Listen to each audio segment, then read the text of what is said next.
جب یہ بدن بندہ روح کے ساتھ، نور کے ساتھ، اللہ کے ساتھ لگ گیا تو اس وقت اس کے لیے جو جو کام منسوب ہوئے، اب بتانا ہے کہ جس کے حکم پر یہ ہم نے عبادتیں کی ہیں، ریاستیں کی ہیں، اس سے ہمارا تعلق کیا ہے۔ کسی مفتی کو ضرورت پڑ جائے کہ رب سے کیسے ملنا ہے، رب کو کیسے دیکھنا ہے، تو صوفی اس کو بتائے گا۔ شرع کے لفظی معنی ہیں کھولنا۔ کچھ لوگ آگے بڑھے، وہ طریقت میں پہنچے، کچھ لوگ آگے مشاہدات میں چلے گئے تو ان پہ حقیقت وارد ہو گئی۔ جب یہ پوری کر لو تو پھر کسی کونے میں بیٹھ جاؤ، تنہائی میں، یکسوئی میں، جہاں کوئی آپ کو آ کے ڈسٹرب نہ کرے۔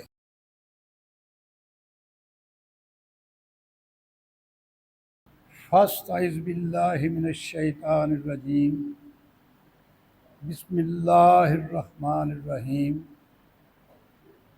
نحمدہ ونصلی ونسلم علی رسولہ الکریم، اما بعد، وردیت باللہ ربا وبالاسلام دینا وبمحمد رسولا وبالقرآن حکما و اماما۔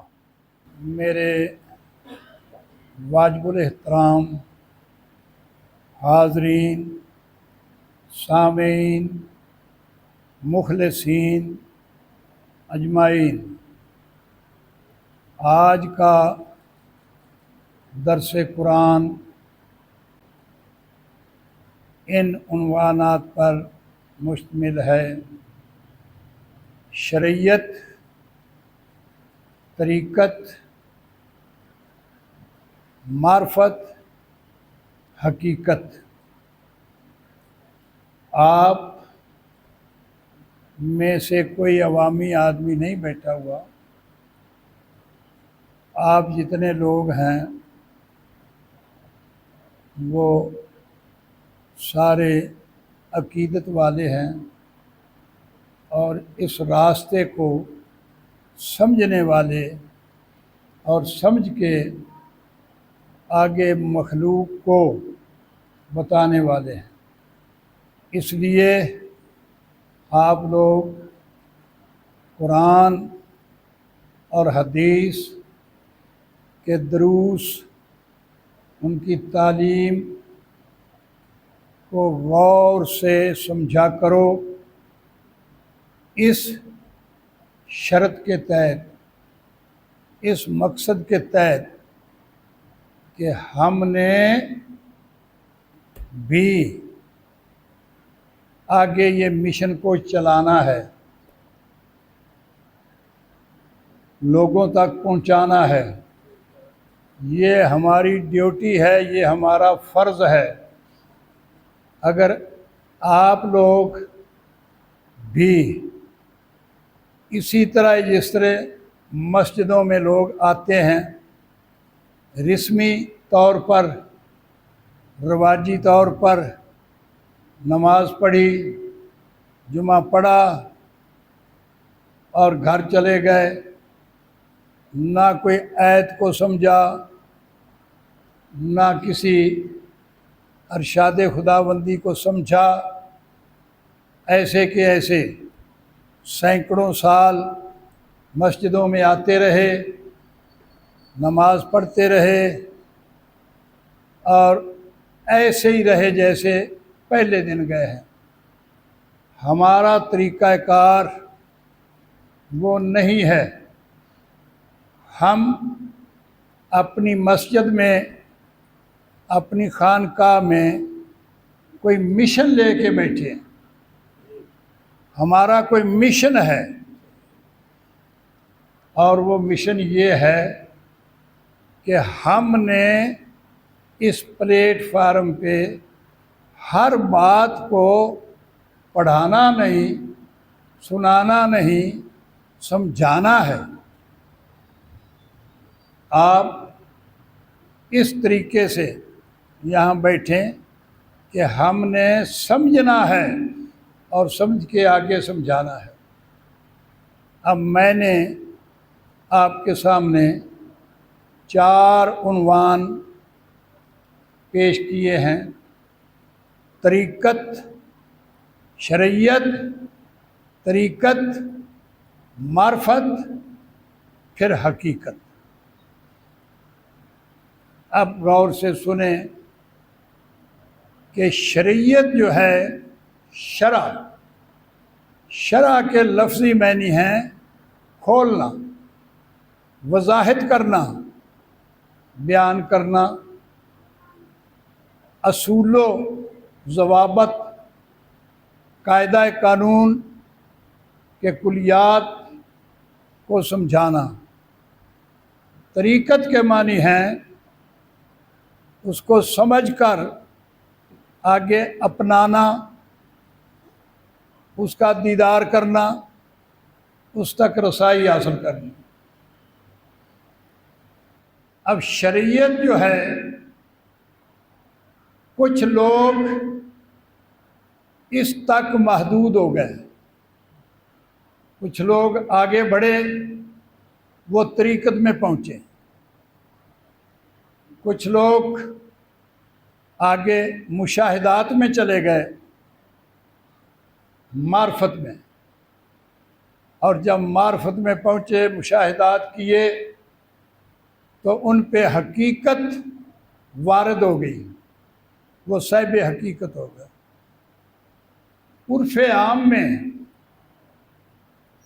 صاحب شریعت لوگ جو ہیں ان کو مولوی کہا جاتا ہے، اور صاحب طریقت لوگ جو ہیں ان کو صوفیاء عظام کہا جاتا ہے۔ علماء کرام اور صوفیاء عظام۔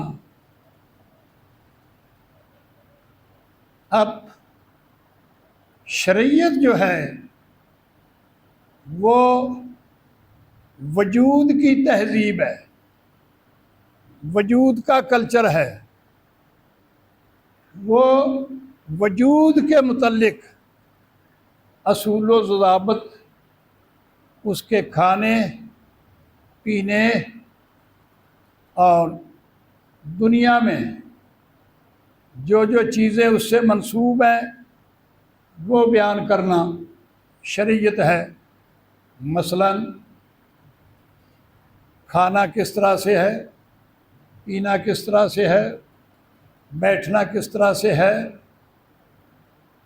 کلمہ شریف پڑھنا، نماز کے متعلق جاننا، روزے کے متعلق جاننا، حج کے متعلق جاننا، اور یہ جو ازدواجی زندگی ہے، عورت کے کیا حقوق ہیں، مرد کے کیا حقوق ہیں، طلاق کتنی قسم کی ہے، خلا کا کیا مطلب ہے، طلاق کا کیا مطلب ہے، یہ ساری چیزیں، بچے کو دودھ بیٹے کو کتنا عرصہ پلانا ہے، بیٹی کو کتنا عرصہ پلانا ہے، یہ ساری چیزیں جو ہیں یہ شریعت کے زمرے میں آتی ہیں۔ ان کے لیے عالم کو مفتی بھی کہا جاتا ہے، فقیہ بھی کہا جاتا ہے۔ یہ دونوں نام ایک ہی مد میں آتے ہیں، فقیہ بھی وہی ہے، مفتی بھی وہی ہے۔ مفتی سوال کرنے والے کو کہتے ہیں، فتویٰ دینے والے، فتویٰ ہے سوال، سوال کے لفظی معنی فتویٰ ہے۔ جو سوال پیدا کرتا ہے وہ مفتی ہے، اور جو اس کا جواب دیتا ہے وہ فقیہ ہے۔ مفتی ہی سوال پیدا کرتا ہے۔ اب کوئی عام آدمی تو یہ سوال پیدا نہیں کرتا کہ رمضان شریف کے متعلق بتاؤ، یہ بھی خاص ہی کرے گا اور خاص ہی اس کا جواب دے گا، لیکن دو نام دے دیے گئے ہیں ایک ہی عالم کو، مفتی بھی اور فقیہ بھی۔ سوال بھی پیدا کرتا ہے چاندوں کے متعلق، روزوں کے متعلق، عیدین کے متعلق، یہ اور جواب بھی وہی دیتا ہے۔ یہ عوامی مسائل ہیں، جو عوام کے مسائل ہیں ان کا حل بتانے والے، ان کے جواب دینے والے علماء کرام ہیں۔ اور آگے آ گئی طریقت، جیسا کہ اللہ رب العزت نے دونوں چیزوں کو قرآن مجید فرقان حمید میں صراحت سے، وضاحت سے بیان فرمایا ہے۔ فَإِذَا قَضَيْتُم مَّنَاسِكَکُم، یہ ہے عالم کی حد، مولوی کی حد، مفتی کی حد، کہ جب تم اپنے تمام مناسک کہتے ہیں واجبات، خصومات، ایلیمنٹس، ارکان کی ادائیگی کے طریقے، ان کو مناسک کہا جاتا ہے، عبادت کہا جاتا ہے، کہ جب تم اپنی عبادت پوری کر لو۔ فَإِذَا قَضَيْتُم مَّنَاسِكَکُم، جب اپنے مناسک، اپنی عبادت، اپنی ریاضت کے سارے رسومات، رسم و رواج، طریقہ پورے کر لو، ادائیگی کر لو، صفا مروہ بھی کر لو، طواف بھی کر لو، تسبیحیں ساری پوری کر لو، اور مقدس مقامات جن کی زیارت کرنا واجب قرار دیا جاتا ہے وہ بھی کر لو سارے، تو پھر فَاذْكُرُوا اللَّهَ، پھر اللہ کا ذکر کرو۔ عبادتیں کر لیں تو اس کے بعد اللہ کا ذکر کرو۔ اب عبادت کب فرض ہوئی ہے؟ جب عبد آ گیا۔ عبد کہتے ہیں بندے کو، عبد کہتے ہیں بشر کو، عبد کہتے ہیں مکان کو، عبد کہتے ہیں وجود کو، عبد کہتے ہیں حجرے کو۔ جب بشیر کے ساتھ بشر لگ گیا تو بشیر کی پہلے اور قسم کی عبادت تھی۔ جب بنانے لگا اللہ تبارک تعالیٰ بشیر کو، تو فرشتوں نے شور ڈالا کہ ہم آپ کی حمد کرتے ہیں، تسبیح کرتے ہیں، تعریف و توصیف کرتے ہیں، تو اس کو کیوں بنا رہے ہو؟ یہ خون ریزیاں کرے گا، کروائے گا اندھیرے میں، تو فسادات بڑھیں گے، خرافات ہوں گی۔ تو اللہ تبارک تعالیٰ نے فرمایا جو میں جانتا ہوں اے فرشتوں تم نہیں جانتے، میں کسی خاص مقصد کے لیے اس کو بنا رہا ہوں۔ تو وہ خاموش ہو گئے۔ اب جب یہ بندہ روح کے ساتھ، نور کے ساتھ، اللہ کے ساتھ لگ گیا، تو اس وقت اس کے لیے جو کام منسوب ہوئے، مخصوص ہوئے، ان کو عبادت کہا جاتا ہے۔ بندے کے متعلق جو کچھ کیا جاتا ہے اس کو عبادت کہتے ہیں، اور دوسرا لفظ ہے مذہب، تہذیب۔ یہ مذہب، یہ تہذیب، یہ بدن کے لیے ہے، بندے کے لیے ہے۔ ایسے کپڑے پہننا، ایسا کھانا پینا، اس کے لیے جھونپڑا درکار ہے۔ روح کے لیے جھونپڑے کی ضرورت نہیں تھی۔ جب ارواح کا دور تھا، ملائکہ کا دور تھا، نہ کوئی کوٹھا تھا، نہ بٹھلا تھا، کچھ بھی نہیں تھا۔ نہ اسے سردی کا احساس تھا، نہ گرمی کا احساس تھا، نہ کھانے پینے کا۔ یہ اس کی عبادت، اس کی ریاضت کا نام ذکر تھا۔ وہ روح ارواح بھی ذکر کرتی تھی۔ اب یہ بدن جب ساتھ مل گیا تو اس کے لیے جو لوازمات بنائے ان کو عبادت کہتے ہیں۔ یاد رکھنا ڈفرینس بٹوین دا عبادت اینڈ ذکر۔ عبادت بندے سے منسوب ہے، ذکر اللہ سے منسوب ہے۔ فَإِذَا قَضَيْتُم مَنَاسِكَكُم، پس جب تم کر لو اپنی عبادتیں، مناسک مکمل، قضا کے معنی مکمل، تو پھر فَاذْكُرُوا اللَّهَ، پھر ذکر کرو اللہ کا۔ اب اس میں تخصیص ہو گئی۔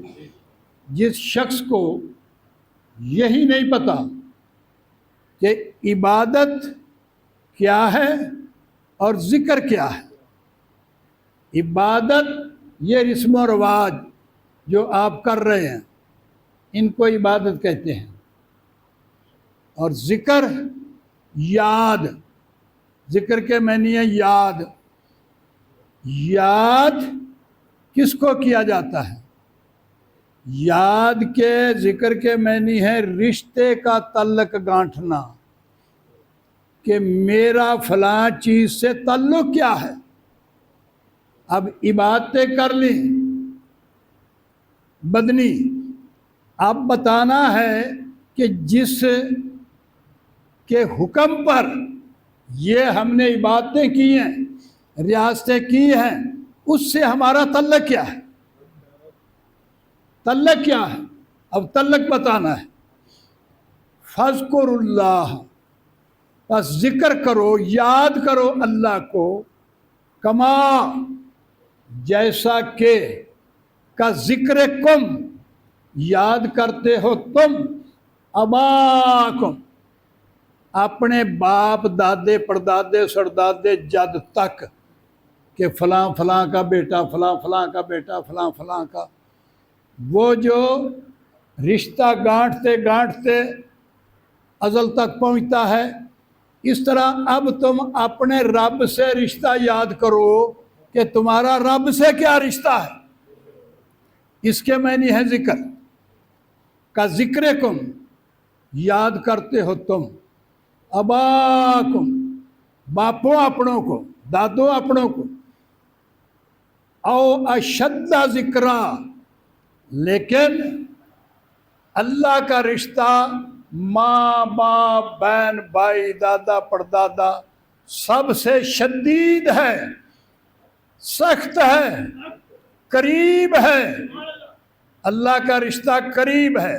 او اشد ذکرا، شدہ کے معنی محکم، زیادہ گہرا، مضبوط ہے۔ اور پھر فرمایا کہ کیسے مضبوط ہے؟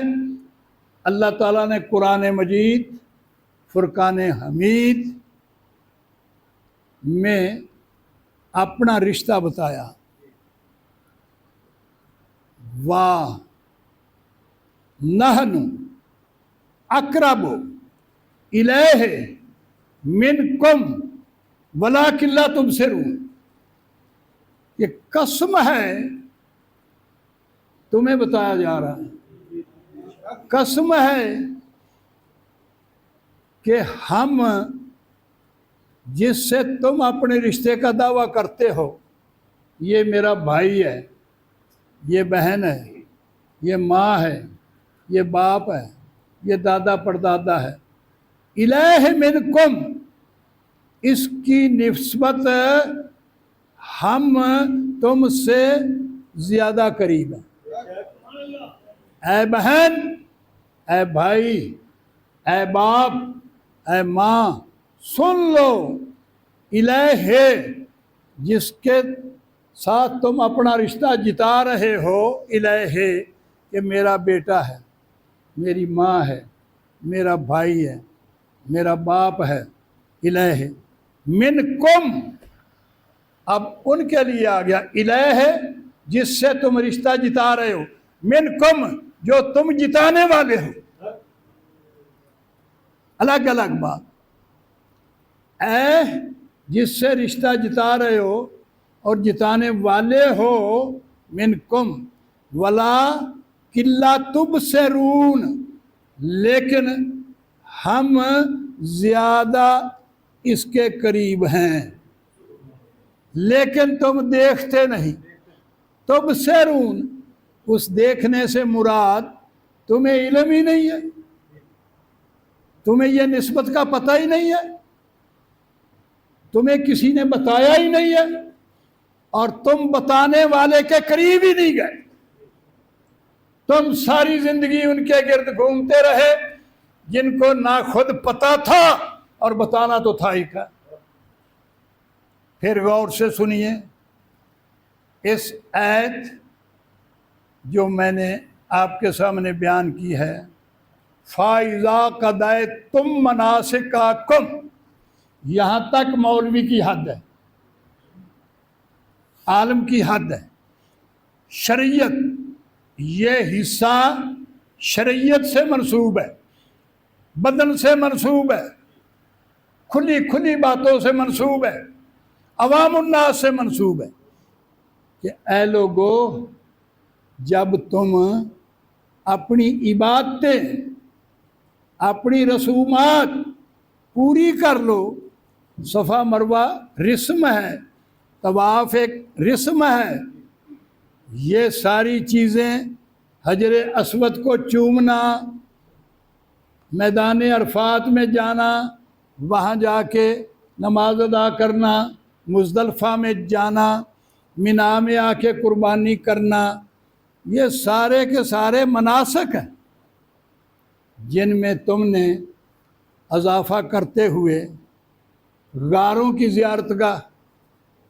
زیارتیں بھی اس میں شامل کر لیں، اور مدینہ شریف میں جاؤ تو مسجدوں کی زیارتیں شامل کر لیں۔ یہ ساری چیزیں عبادت میں آتی ہیں، مناسک میں آتی ہیں۔ جب یہ پوری کر لو تو پھر کسی کونے میں بیٹھ جاؤ، تنہائی میں، یکسوئی میں، جہاں کوئی آپ کو آ کے ڈسٹرب نہ کرے، پھر بیٹھ کے غور کرو، فکر کرو، ذکر کرو۔ ذکر جو ہے اس کے لغوی معنی جو ہیں وہ فکر کے ہیں، سوچ کے ہیں، کہ سوچو کہ یہ سب کچھ جو ہم نے کیا ہے یہ کب سے شروع ہوا ہے، عبادت کب سے شروع ہوئی ہے اور کس کے آنے سے ہوئی ہے۔ اس سے پہلے جو حمد ہوتی تھی، تسبیحاں ہوتی تھی، یاد ہوتی سی، تعریف و توصیف، جب یہ عبادت نہیں تھی، عبد نہیں آیا تھا، بندہ نہیں آیا تھا، تو اس سے پہلے جو ہم کرتے تھے جو کچھ، وہ کس کے لیے کرتے تھے؟ یہ تو اب بندے کے لیے کیا ہے، عبد کے لیے کیا ہے، یہ عبد کی پریکٹس، ورزش کے لیے کیا ہے، اس کی بہتری کے لیے کیا ہے۔ لیکن جب اس سے پہلے ہم ذکر کرتے، تسبیح کرتے، حمد و ثنا کرتے، وہ کس لیے کرتے تھے؟ اب فکر کرو، ان کو ڈویژن کرو، ڈیوائیڈ کرو، عبادت کو بھی اور جس کی عبادت کر رہے اس کی بھی، کہ عبادت کس کی کر رہے ہیں، اب ذکر کس کا کر رہا ہے۔ اگر تمہیں یہی نہیں پتا کہ عبادت کس کی کر رہے ہیں اور ذکر کس کا کرنا ہے، تو پھر تم نے اس آیت کے مفہوم کو، اس کی تفہیم کو کیا سمجھا؟ اگر عبادت کا نام ہی ذکر تھا تو پھر آگے فاذکر اللہ کیوں کہا؟ کہ یہ ذکر جو ہے یہ اللہ کے لیے ہے۔ عبادت اور ذکر، عبادت مولوی کے لیے ہے،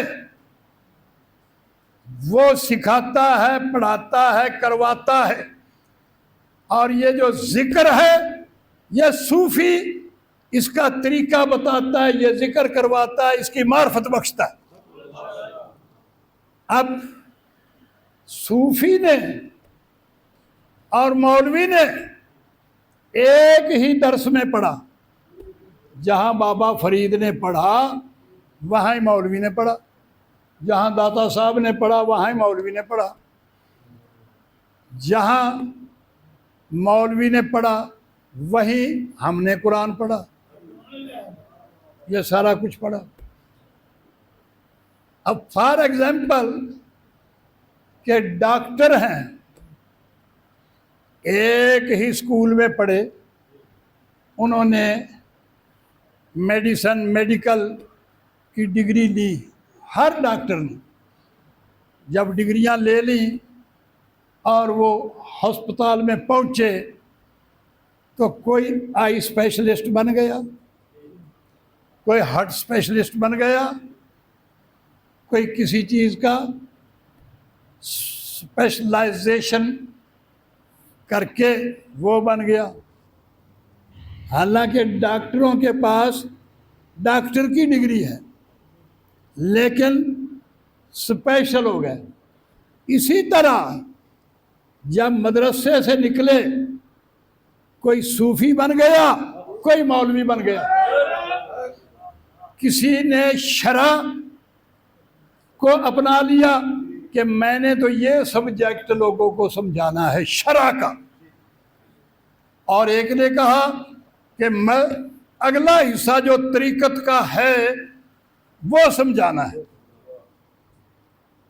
اب کوئی ڈاکٹر کسی ڈاکٹر سے اختلاف کرتا ہے، جھگڑا کرتا ہے کہ تو آئی اسپیشلسٹ ہے، میں ہارٹ اسپیشلسٹ ہوں، ہم تو ایک اسپتال میں نہیں بیٹھ سکتے، ایک جگہ نہیں بیٹھ سکتے، نہیں، بلکہ ایک دوسرے سے مشورہ لیتے ہیں، اختلاف نہیں کرتے۔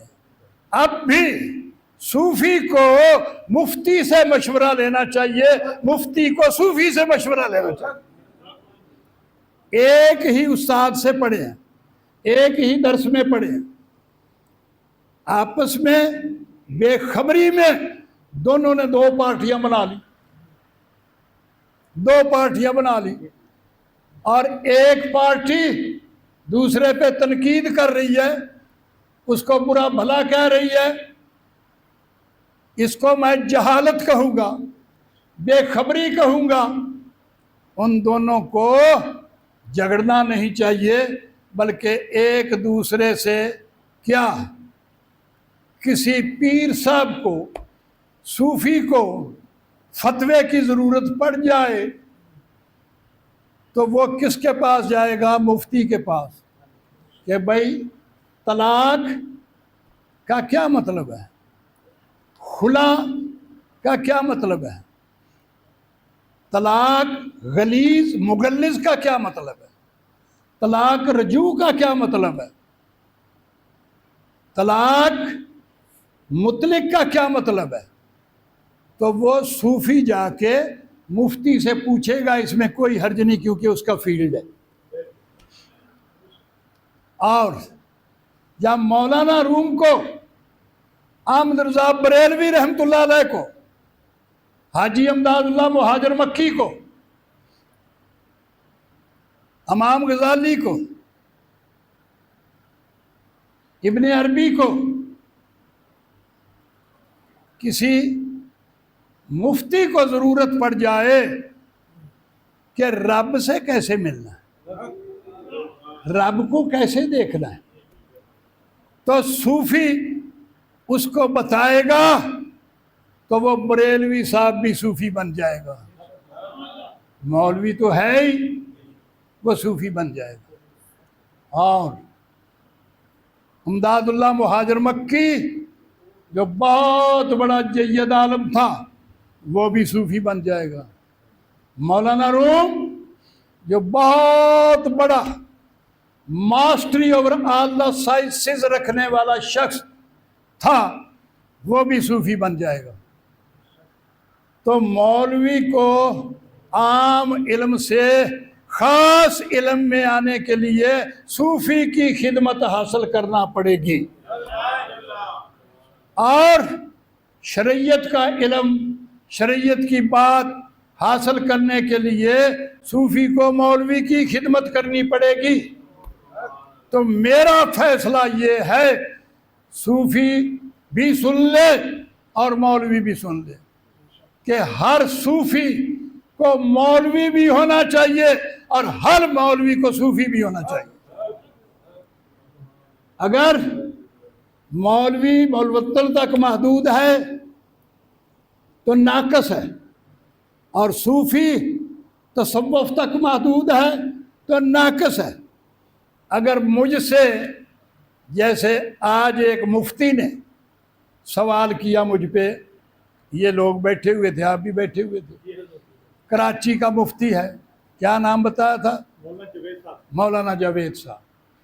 اس نے سوال کیا مفتی نے، تو میں نے اس کو حد المقدور جتنی میرا علم تھا جواب دیا۔ بڑے خوش ہوئے، بڑے ادب آداب سے بولے، ادب کیے۔ اگر میں کہوں کہ میرا کام صرف اللہ سے ملانا ہے، نبی کی بزم میں پہنچانا ہے، اور میں اس مفتی کے سوال کا جواب نہ دے سکتا تو اس کے دل میں نفرت جاتی کہ کتنا بڑا چینل بنایا ہوا ہے پوری دنیا پہ، اور اس کو قربانی کے متعلق یہ تھوڑی سی بات کا پتہ نہیں۔ تو میں آپ کو تنبیہ کرتا ہوں کہ ہر صوفی کو، ہر ولی کو مولوی بھی ہونا چاہیے، اور ہر مولوی کو صوفی بھی ہونا چاہیے۔ کوشش کریں۔ اب اللہ تبارک تعالیٰ نے، میں نے شریعت کے متعلق آپ لوگوں کو بتایا کہ ان چیزوں کو جاننے کا نام شریعت ہے، اور آگے اللہ تک رسائی حاصل کرنے کے لیے جو کوئی کسی مولوی میں سے یا پیر میں سے یہ کہے، عالم میں سے یہ کہے کہ اللہ تک نہیں پہنچ سکتا، اللہ کو نہیں دیکھا جا سکتا، وہ پیر بھی ناقص ہے اور مولوی بھی ناقص ہے۔ سن لو،